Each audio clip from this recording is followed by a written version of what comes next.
Norman Manea, bonjour. Merci d'être avec nous. Je vous présente. Vous êtes un écrivain roumain installé depuis de très nombreuses années aux États-Unis. Vous étiez l'invité vedette du Salon du Livre qui vient de se terminer à Paris. Et vous publiez un livre qui s'appelle La cinquième impossibilité aux éditions du Seuil. Alors la cinquième impossibilité, vous listez les quatre possibilités qui sont nommées par Kafka: l'impossibilité de ne pas écrire, l'impossibilité d'écrire en allemand, l'impossibilité d'écrire dans une autre langue, et puis l'impossibilité d'écrire tout court. À quoi vous en rajoutez une cinquième? C'est l'exil. Mais vous écrivez quand même, vous êtes un écrivain exilé qui écrit et qui produit une œuvre. Oui, mais je crois que tous les écrivains sont dans une sorte d'exilé. Même Proust était exilé dans sa chambre, comme vous savez. Le mieux de sa chambre était très, comment on dit ça, protégé. Et c'est toujours un exil interne qui précède l'exil lui-même. Je crois que la littérature exilée, spécialement aujourd'hui, quand la planète s'est globalisée, est importante. C'est pas assez spécial l'exil maintenant comme c'était dans le passé. C'est presque banal, ça banalisé, mais c'est une condition humaine essentielle parce que c'était, comme nous savons dans la Bible, c'était dans la mythologie grecque, et c'était dans toutes les histoires et religions de tout pays. Alors, c'est quelque chose d'important, je crois. Pour moi, bien sûr, ça a devenu extrêmement important. J'étais en exil quand j'avais 5 années, déporté dans un camp. Et après ça, 50 années, j'étais forcé de partir de Roumanie. C'était un autre exil, bien sûr plus profond, parce que j'ai perdu ma langue, la langue de l'écriture. J'écris maintenant en Amérique dans la même langue bizarre et riche qu'est le roumain. Vous écrivez, vous continuez d'écrire tous vos livres en roumain. Oui, c'est comme ça. Spécialement la prose. Essai, je peux écrire maintenant aussi en anglais, mais pas fiction, seulement essai.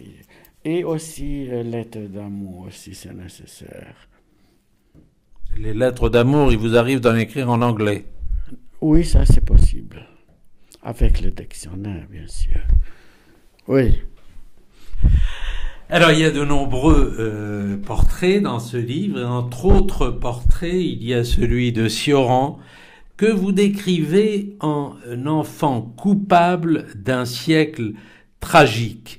Et on a le sentiment néanmoins que quelque chose vous retient de le condamner totalement. Oui, parce que je crois qu'il a changé. Je crois qu'en France, il a changé. Pas totalement, mais beaucoup. Il a compris mieux sa jeunesse fou, et il a devenu une cynique totale, sans partisanat d'une sorte ou d'une autre. Et quand je l'ai connu, il était séduisant, il faut le dire. Pas comme sa écriture, il n'était pas amer, il était très gentil, avec beaucoup de blagues. Nous C'était une soirée dans son petit appartement très plaisant. Et je crois que, à la différence du Eliade et son ami de la jeunesse, pas seulement de la jeunesse, ils ont resté amis après ça dans l'exil, il a changé. Dans son cahier publié par Gallimard, c'est très gros volume, on voit qu'il parle parce que très souvent avec Ionesco au téléphone, il lui demande, écoute, comment je pouvais assez idiot quand j'étais jeune? Et Ionesco lui répond, tu n'étais pas idiot, tu étais fou. Alors ça, c'est le dialogue entre deux écrivains avec des racines romaines qui ont écrit en français très bien, comme vous savez. J'aime son cynicisme, son nihilisme. Il y a une force là-bas. Je n'aime pas qu'il était une légionnaire très étroite de la garde de fer et qu'il a écrit sur les capitaines Zelia Quadrano de la garde de fer qui est plus important que Jésus. Je ne crois pas que ça vrai. Je ne sais pas vraiment si Jésus est maintenant assez important comme il était, mais ce n'est pas une comparaison entre Jésus et le capitaine de la garde de fer. Je suis convaincu de ça. Alors, il a écrit beaucoup de bêtises dans sa jeunesse, mais il a changé. Il était aussi près de Benjamin Fondan. Il a essayé de lui sauver pendant l'occupation nazie ici à Paris. Et dans notre correspondance, et même dans ce dîner à lui, il était très aimable. Il s'est senti un peu coupable. Probablement il attendait que je peux lui demander quelque chose sur la jeunesse, sur son idéologie extrême de la jeunesse. Je n'ai pas fait ça parce que c'était une soirée plaisante, amicale et tout ça. Je crois que son cas reste intéressant et il n'est pas le seul qui a fait toutes ces erreurs. Ils sont des erreurs à la droite et à la gauche. Quand les intellectuels et aussi les artistes oublions que leur profession et leur tâche n'est pas d'être politicienne. Il y a un très beau texte sur Saül Bellow. Vous dites que vous avez été son interlocuteur tardif. On peut dire son dernier interlocuteur? Oui, on peut dire ça parce que je fais une interview de 6 heures avec lui, aussi filmée. Si vous voulez l'acheter, il faut payer beaucoup. C'est une interview très intéressante. C'est son dernier interview. Il avait, je crois, 99 ans. Et dans ces jours, quand nous avons cette interview à Boston, c'est né sa fille, alors à 99. Il est devenu père encore une fois. Il a dit, je suis maintenant le grand-père de ma fille, de ma propre fille. Nous avons une très bonne relation. Je me sentis très proche de lui parce qu'il était un juif américain avec beaucoup de racines dans l'Est. Sa famille est venue à partir de la Russie pendant la Révolution. Ils sont venus au Canada, après ça en Amérique. Et il a retenu la tradition et tout ce passé, il a transformé en art. Il était très très cultivé, il était très très conscient de qu'est-ce qui se passe dans le monde maintenant. Il était bien sûr pas un enthousiaste de notre contemporanéité. Vous citez un critique qui dit c'est le meilleur écrivain américain de la seconde moitié du XXe siècle. Vous le pensez aussi? Je ne crois pas dans ces sortes de classifications. Nous ne sommes pas ici dans une olympiade où nous avons les premiers, les seconds, parce que c'est un domaine qui est plus fluide et ambigu en comparaison avec les sports. Pour le sport, nous avons le mètre et le chronomètre. Pour l'art, nous avons beaucoup de choses de le mesurer, mais c'est pas stable, ça a évolué avec le goût, avec notre tempérament. Alors je ne crois pas dans ces sortes de classifications, mais je crois qu'il est un très important écrivain américain. Et par sa génération, par les écrivains de son temps et de sa génération, on m'a dit qu'il était le prince. Il était considéré le prince. Ils sont beaucoup des articles sur lui dans ce temps-là qui l'ont considéré le prince de l'être américain. Il était un grand styliste et peut-être un écrivain un peu plus intellectuel.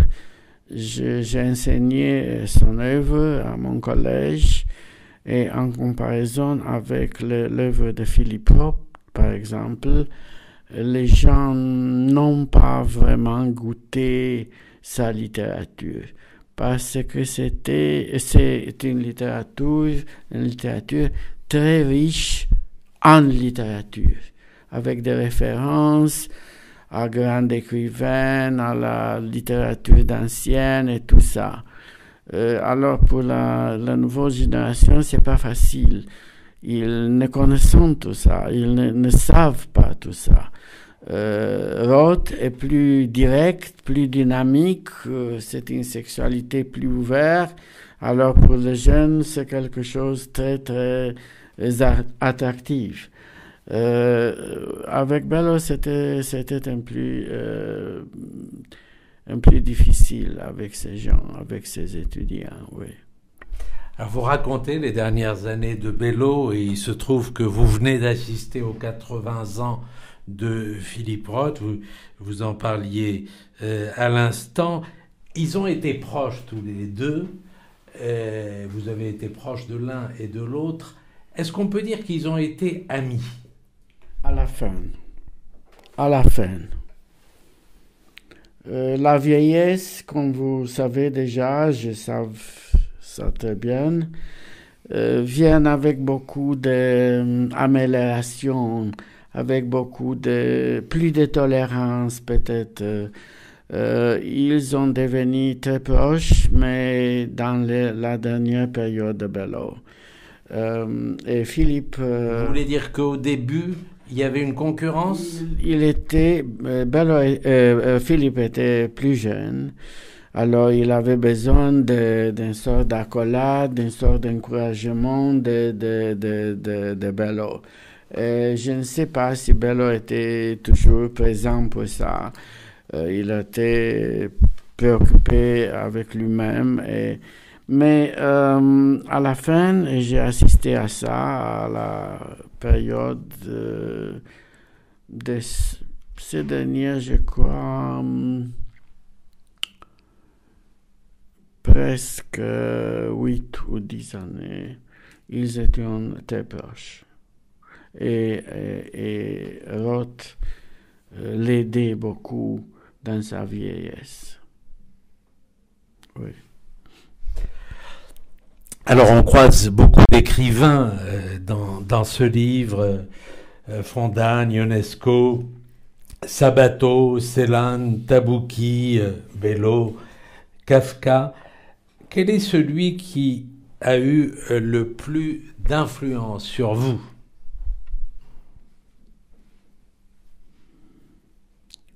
Je ne sais pas. C'est difficile pour moi de le dire.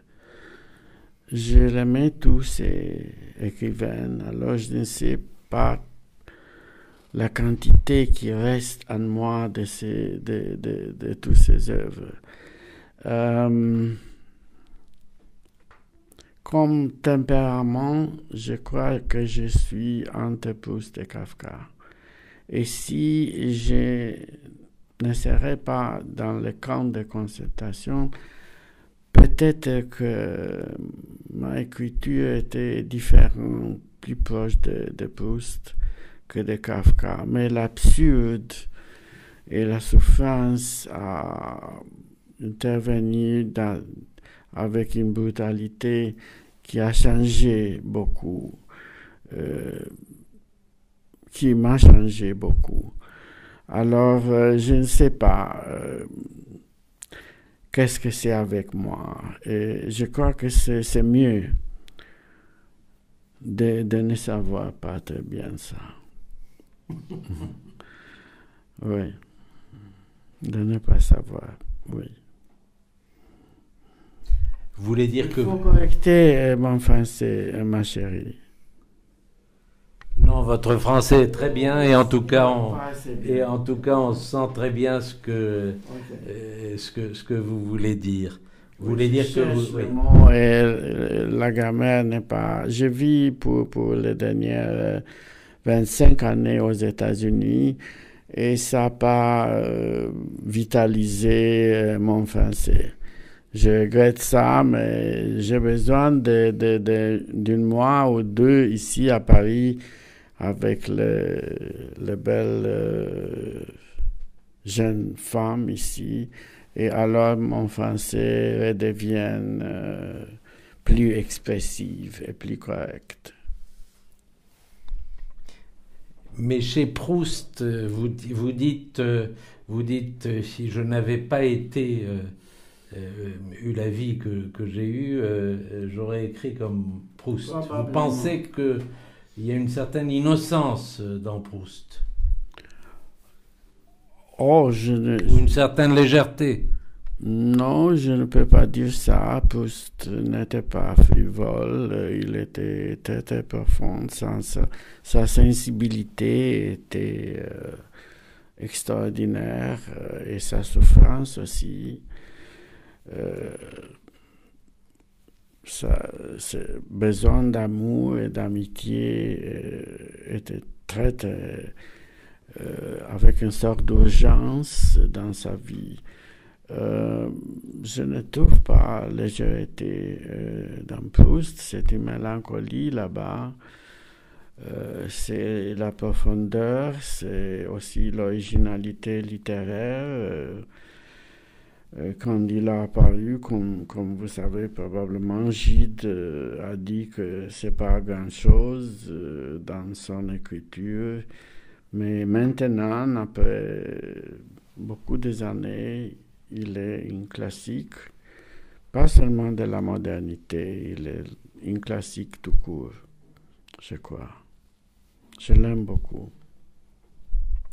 Roth estime qu'il n'est pas un écrivain juif, et je crois que Bello non plus. Est-ce que vous diriez que vous êtes un écrivain juif? Mais comment vous définissez un écrivain juif? Je ne sais pas, je demande une définition. Non, mais si vous disiez qu'ils ne sont pas, alors vous savez... Non, je le dis parce que eux-mêmes l'ont dit. Roth n'aime pas qu'on dise qu'il est un écrivain juif américain. Roth est un écrivain américain d'origine juive. Sa thème est totalement juif. Tous ses livres sont préoccupés avec les juifs, avec le bon et le mal, dans la vie juive et dans le destin juif est belle aussi. Moi, je suis un écrivain humain parce que j'écris dans la langue humaine et je crois que ça, c'est la définition essentielle d'un écrivain, la langue. Alors, on peut être un écrivain romain avec le thème juif, comme je suis, comme Philippe et Bella aussi sont dans la littérature américaine. On dépend.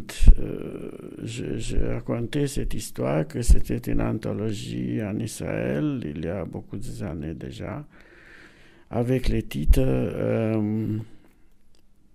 Écrivain juif de la langue humaine. Et j'étais très révolté parce que j'étais un écrivain roumain d'origine juive. Je n'étais pas lancé par les dieux en Roumanie d'être un juif en Roumanie. C'était comme ça. J'étais né dans une maison juive qui était en Roumanie. Nous parlons la langue roumaine et ça, c'est le destin des diasporas partout. Ça, c'est aussi avec les écrivains français d'origine juive. Ils sont écrivains français. Si tu veux dire qu'ils sont aussi juifs, c'est vrai. Mais ils sont, en premier ordre, définis par leur langue. Et c'est aussi mon cas. Je ne crois pas vraiment dans ces divisions. Écrivain juif, écrivain homosexuel, écrivain noir, et tout ça. Je rencontrais ça aux États-Unis au début et j'étais stupéfié dans les bibliothèques qu'ils ont compartimenté la littérature dans ces catégories. Écrivain noir, écrivain femme, écrivain catholique, écrivain juif. Tu es écrivain dans ta langue et après ça, les thèmes sont tes problèmes. Le thème, qui c'est le thème de le destin juif, ou si c'est le thème de homosexuel, ou si c'est le thème de les noirs. Ça, c'est ta vie, ça, c'est ta biographie, et ça, c'est à la fin le thème. Mais ça n'est pas une raison de t'extraire de ta littérature qui est la littérature américaine ou la littérature française ou la littérature humaine. Tu es là comme tu es, comme un juif, mais là. Oui, c'est ça.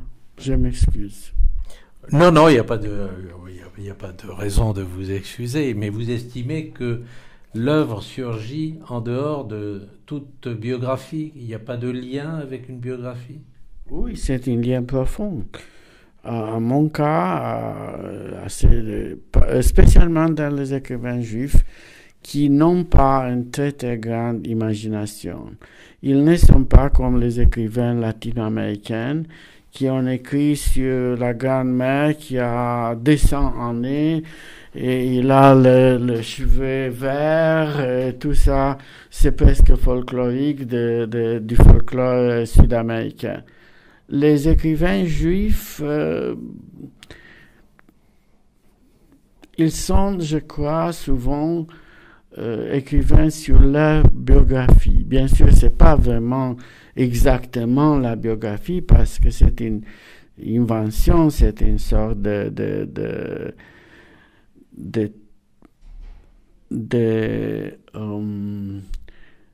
c'est de traduire ton biographie dans le champ de l'imagination. C'est pas seulement la biographie, c'est modifié bien sûr sur les critères esthétiques, mais la biographie a un rôle très important dans les écrivains juifs. Alors ma biographie aussi je ne suis pas vraiment le même dans tous ces livres comme j'étais dans ma vie, mais c'est une sorte de double.